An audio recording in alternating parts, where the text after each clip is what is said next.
Well, good morning. I'm Jeff Coleman. And I'm Deborah Pinkerton. Welcome to Morning Light. Well, in just a minute, our brand new Morning Light panel will tackle a challenging topic in today's headlines. But first, here's a preview of what's coming up later in the show. Beaver Stadium will always hold a special place in your heart if you're a Penn State fan. But the stadium's namesake, General James Beaver, would never have wanted the publicity. Jeff, you will take us on a Pennsylvania faith trail on the way James Beaver and his family trusted God through triumph and tragedy. It is an extraordinary story from a great man, for sure. Well, could artificial intelligence fix broken politics? Think about it. Replacing judges and legislators, even governors and presidents, with scientifically flawless decisions. A chatbot would be scandal-free. They'd never take a bribe. They'd never tell a lie. They'd be 100% free from the temptations and seductions of power. AI decisions would be fact-based, fair, just, impartial. So why not replace the unreliable parts of government, as some people are suggesting, with AI? Why were we created, I guess, is then the bigger question. Well, you should be on the panel this morning.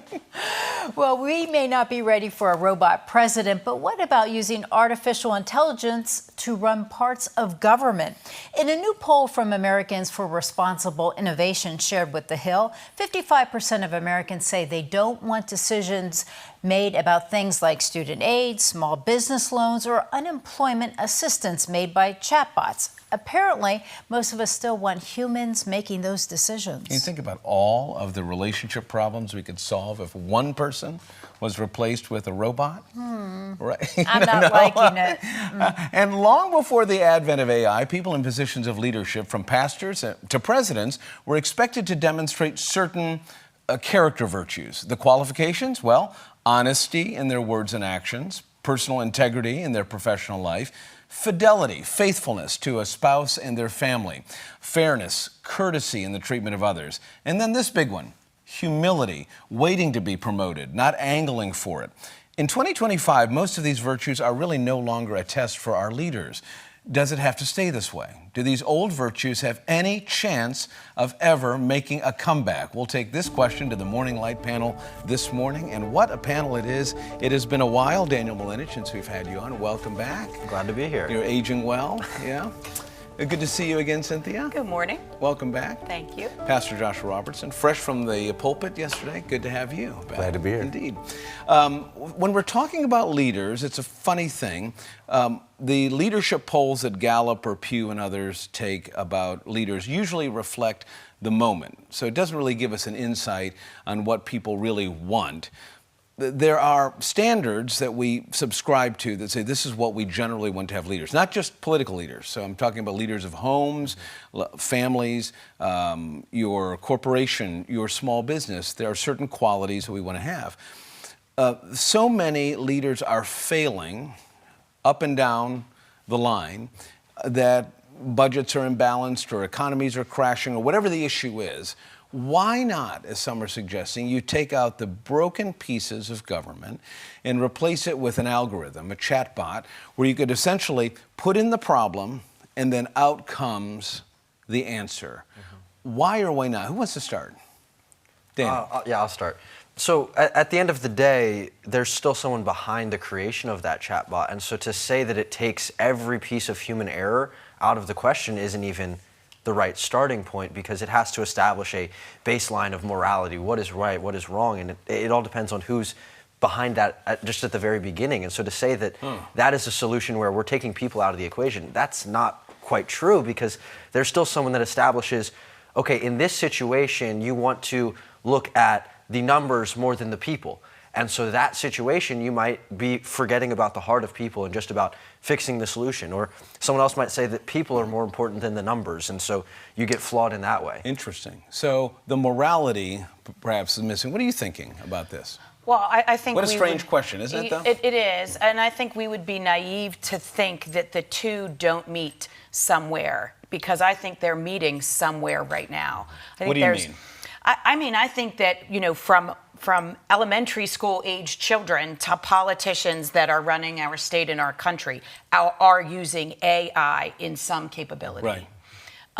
So do we mesh the two? I think that's a possibility. But to say that we replace a person, particularly a politician, you know, by complete AI, I just don't think it's going to work, because then what else happens? Well, what about a teenager? We replace. You've got a teenager, you've got a teenage problem, and the teenager isn't doing their homework, or they don't want to get a job, or they're getting lazy. A chatbot could provide really the perfect formula for this, right? It could answer some of these questions. Sure. But then again, we're going to get back to the heart of what everybody's complaining about. Well, kids these days, they're not behaving. Well, they're not behaving because maybe parents aren't doing well. Well, maybe they weren't raised right. Well, now we're going to introduce something that goes, my child isn't behaving, what should I say?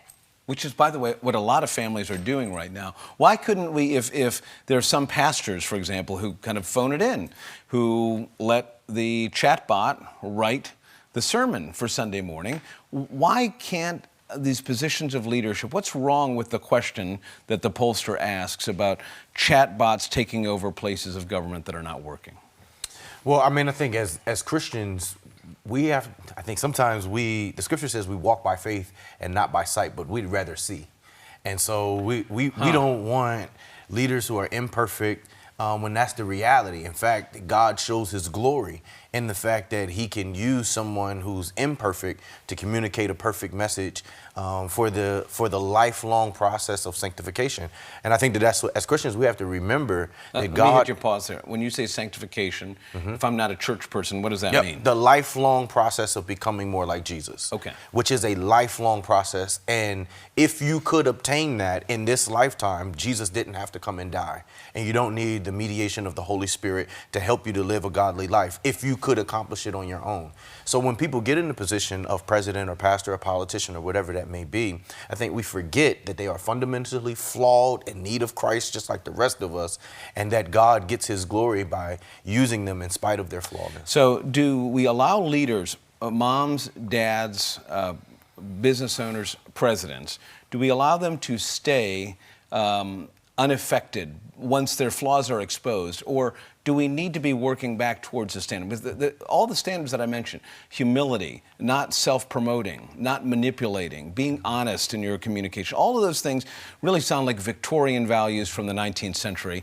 Nobody's asking for them now, right? We want authentic leaders who are just their true selves, and once you find out the stuff about them, nobody really cares. Should there be change happening in those leaders and maturing? Absolutely. I feel like that there will be change amongst the leadership when we require it. So, I think we are, as Americans, we are receiving the result of allowing what we see before us and participating in very, I think, surface level ways instead of really getting into the meat of things and holding our public leaders accountable. We're at the drive-in asking for a steak. And exactly. Go ahead. So, we talk about virtues and values, and who wrote the book on that? Where is our faith? Why are we walking by those? Because the Bible says this is how we should walk. This is why we should walk. Now, is that a perfect walk? No. Right. And so that's where those changes come in. That's where we walk by a daily walk to make sure that we're making the changes that we do to be the hands and feet. But all of the things that we do by virtuous ideals are all written in the good book. And that's where it should come from. So, of course, we should be walking. So it's not just for the 19th century. Absolutely not. Well, I hope not. So when your generation looks at leaders to say, but moms and dads have let us down, because I hear that a lot from young people say, look, you want me to follow your heavenly father. I don't like my own father. Yeah. And they're going through a list of the people in leadership who have failed them. Teachers, principals, congressmen, everybody in leadership seems, and they're looking at it and saying, this is all a joke.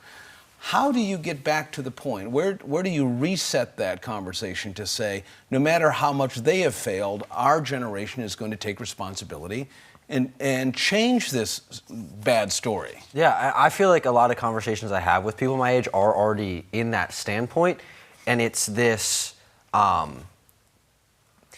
we have grown to this place of loving people where they're at, but without the part of challenging them to be better. No matter even, like... That is significant. Because we have grown for this yearning of authenticity and being real. Right. That it's the same thing with the leadership where these scandals come out and it's not a big deal anymore.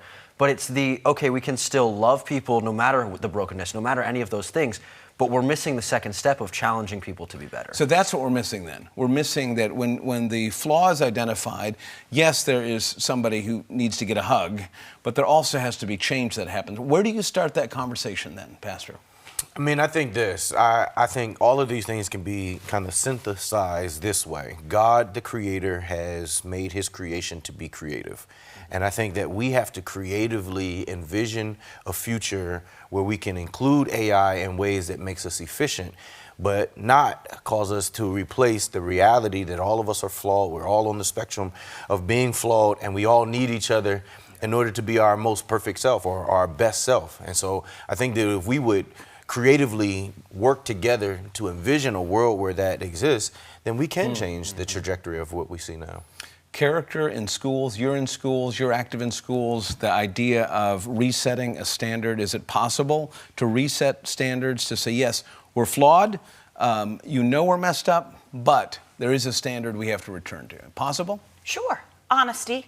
Yeah. That's what we want. I mean, we've got to walk into, I've been in your shoes. I may not have handled it well. Right. But I think the challenge comes. I think you're right. I think we challenge kids, teachers, administrators to make sure that they're showing their true self and make sure that they're helping others to walk towards goodness, to walk towards change in what can be better. You get the final word here, 30 seconds, for young people looking at leaders, wanting them to not just stay and say, hey, you found my mistakes, this is who I am, but actually want them to change and reset the standard to a higher one. Just as a generation, we can increase that water level of where it is, because we're starting to reach the age where we can run for these positions. We can start to move through the ranks of these spots, and when they start to feel us pushing on that and saying, no, this is the level of acceptability, they're either going to have to adapt, or, I mean, a new generation of change is coming in. Your generation is going to reset the standard. Yeah. It's a big challenge. Thank you all very much. Great conversation today. Well, James Beaver was a Christian statesman who lost a leg in battle. He resisted running for office many times, but was eventually elected Pennsylvania's governor. We're going to share the details of his extraordinary life up next. You're watching Morning Light right here on Lighthouse TV.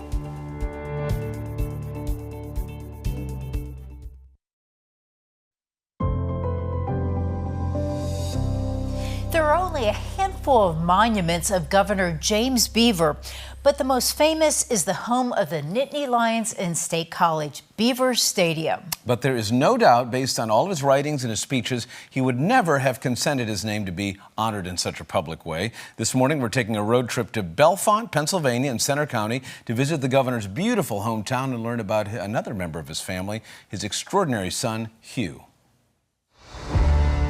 Days after 11-year-old Hugh Beaver and his parents, the new governor and first lady of Pennsylvania, moved into the executive mansion, celebration collapsed into tragedy.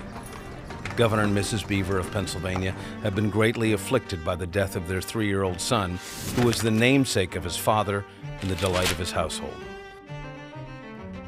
For the governor, an elder and Sunday school superintendent in the Bellefonte Presbyterian Church, a hero of the Union Army who'd lost a leg and almost his life at the Battle of Reams Station, the belief in God's providence, that nothing happens outside of his control, was his comfort. He held to a view of the sovereignty of God that really stems from a Puritan view of the sovereignty of God, which is that God is in control of the joyful and sorrowful things of life. And therefore, if God is in control of all these things, the question isn't when tragedy happens, why does this happen? The question is, what do I do with this? We might be experiencing this, but we know that we're not going to be crushed by this. We might be perplexed, but we're not going to be cast into doubt through this. Family joy now centered on young Hugh. All-American boy, swimming, camping, hiking, fishing, baseball, ice hockey, taxidermy, even raising hens at the governor's mansion, and a near obsession for fitness and a book called How to Get Strong. But the world first met Hugh Beaver as an amateur photographer. On February 26th of 1889, when the President-elect Benjamin Harrison's train was leaving Harrisburg. And as they were leaving the Harrisburg station, a young boy with a knit hat with tassels was asking the President, "Can I take your picture at the next stop?" There's this young man and these 6 of his friends running at the back of the train, chasing this train across the Cumberland Valley Bridge to come to this particular spot where he set up his tripod to take a shot. This photo was published all around the country. In Philadelphia, it was published in Lancaster and Harrisburg. The orders for the photos came rolling in, and he was only too pleased to be able to send these photos out, and it basically introduced America to Hugh Beaver. Already strained by loss, his mother asked him to reconsider an appointment to West Point. In letters, she urged him to surrender to Christ's will and plan, once writing, "My darling son, I trust you have given your heart to the Lord and are trying to follow him. If you haven't done so, do it now." At Penn State, his social life flourished until summer break at a college Bible conference when his biographer writes, he gave his life and time definitely to Jesus Christ as his Lord. After graduation, he'd crisscross Pennsylvania's college campuses for the YMCA, even working alongside England's championship cricketer turned evangelist C.T. Studd, calling young men to leave ambition and the pursuit of wealth to follow Christ to the hard places. Hughes' message to young men was direct. If you neglect to make a stand now, it will be much harder the next time. Should God speak to you, and to be frank, we are apt to become so hardened we do not hear his voice. God help you to make a manly stand. Hugh challenged them to live pure lives, keeping a pledge card in his Bible, promising to treat all women with dignity and respect, and then writing his allegiance to Christ. All that I am and have, entirely unreservedly to him. I trust myself to him for all things, to be used as he shall see fit, where he shall see fit. He saw no value in ambition apart from seeking God's will. In the short years after college, Hugh reached thousands. Then, while throwing a football at home in Bellefonte, he was seized with acute pain, appendicitis. But it was too late. Hours later, Hugh McAllister Beaver died. He was just 24. In Massachusetts, even the great evangelist D.L. Moody broke down, recalling his extraordinary life. In the quiet cemetery in Bellefonte on the hilltop overlooking his church, he was laid to rest, his family selecting a passage from the book of Daniel. They that turn many to righteousness shall shine as the stars forever and ever. Books were written about his brief but brilliant life, its final days pleading for others to take his path.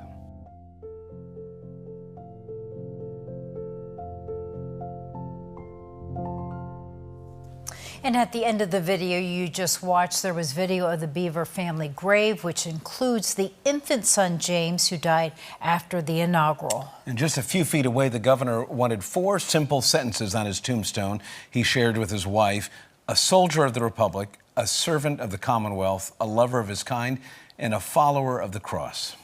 Coming up next on Morning Light, we will take a closer look at how Governor James Beaver's faith defined his life and leadership. We're back in just 1 minute.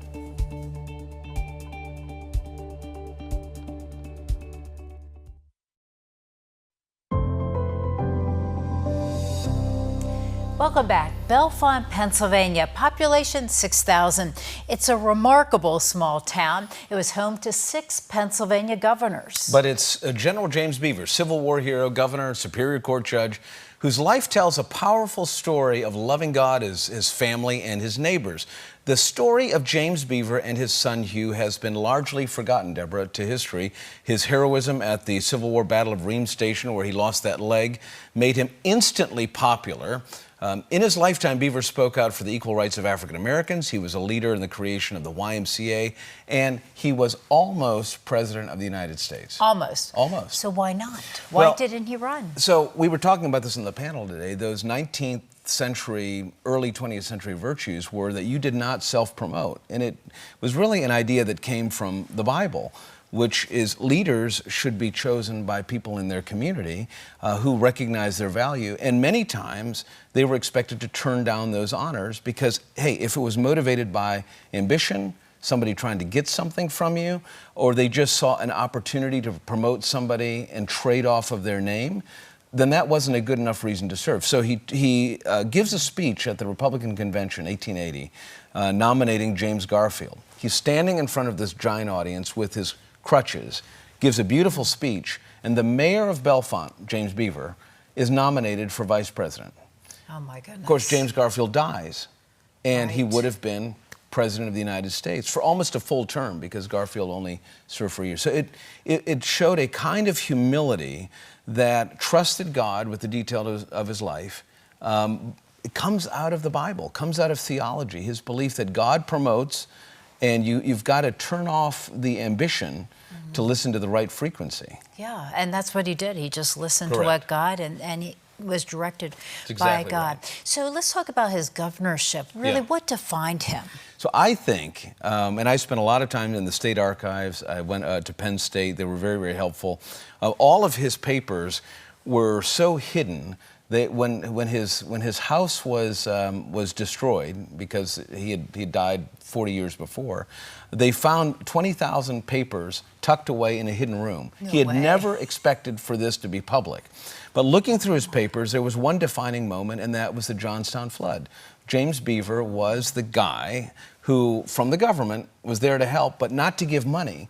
He was the one who put out the appeals all over the world for private sector contributions, and he organized what today would be equivalent to tens of billions of dollars. And people trusted him with that money, not to misuse it. Wow, and so he hid those papers, though, so Yeah. he didn't want people to know. They found them right before the house was slated to be destroyed. Oh, my goodness. Yeah. So, I mean, his faith really defined everything he did. Yeah, there was no interest in self-promotion. There was also no interest in leaving a legacy. He didn't write a great autobiography. He did not, there's so many accomplishments. I mean, Penn State is there because of James Beaver. James Beaver personally wrote a check to keep it alive. The elders at Bellefonte Presbyterian Church were in large parts responsible for that university, a farmer's college, surviving. And there's all these beautiful letters from Dad to Hugh Beaver, who was one of the first recruiters for Penn State football Oh, my goodness. as a student. Wow. And you talked a lot about Hugh. I mean, he Yeah. did have such an impact. So a fascinating guy because everybody loved him. He had a lot of friends. When he was here in Harrisburg at the governor's mansion, this was a kid who everybody wanted to hang out with. And there's many notations about how he treated people who were different, African Americans. There's no sense that he saw between rich and poor. This young man did not really become a serious Christian until his second year at college. And his mom had been writing him all these letters saying, I'm praying for you, I'm praying. You've got to take this seriously. Your life isn't going to matter. It's not going to count if you don't surrender to Christ. And he finally does. And then he's lit on fire, literally going to every campus in Pennsylvania. Huge crowds. It's the governor's son. It's not the Superior Court judge's son. Right. And they wanted to hear what he had to say. So he had a huge impact. His funeral packed out. People like D.L. Moody eulogized him. I mean, he was a story nationally that in the late 19th century changed a lot of lives. Wow. Ultimately, his parents, though, influenced him. He was influenced by them because they were very faithful. So you sort of have mentioned this, but so Penn State probably would not exist. No, there would be no Penn State without James Beaver. He was an interim president of Penn State, but all of his friends at Bellefonte Presbyterian Church were really the driving force. And it wasn't just to produce a college where you could get a good job. This was about character development, and sports, athletics, the YMCA was all a part of making sure the body, mind, and spirit were the keys to a successful life. I mean, he was an extraordinary person, and we've only scratched the surface, I think. Wow, wonderful job. You did a great job, doing all this research. It's a lot And I'll of tell you fun. what, next time I go to Penn State, I'm not going to ever think about it the same way. Look at the street names, and you'll see all of these men who saved this great school. Great. And stay with us. We're back right after the break.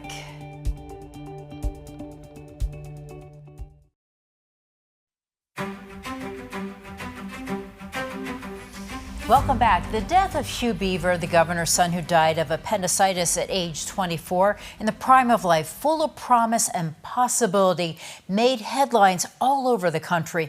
He was popular, charming, athletic, and from one of Pennsylvania's leading families. But it's when he surrendered his life to Christ at Penn State. It was an answer to his parents' many prayers and his letters.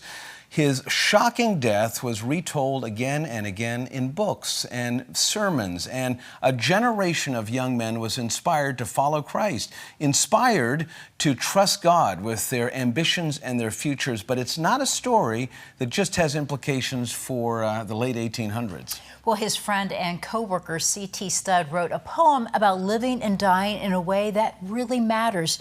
You may recognize the words, quote, "Only one life will soon be past, only what's done for Christ will last." So if you're alive today, make it count. Don't waste a minute thinking about those past regrets or those failures.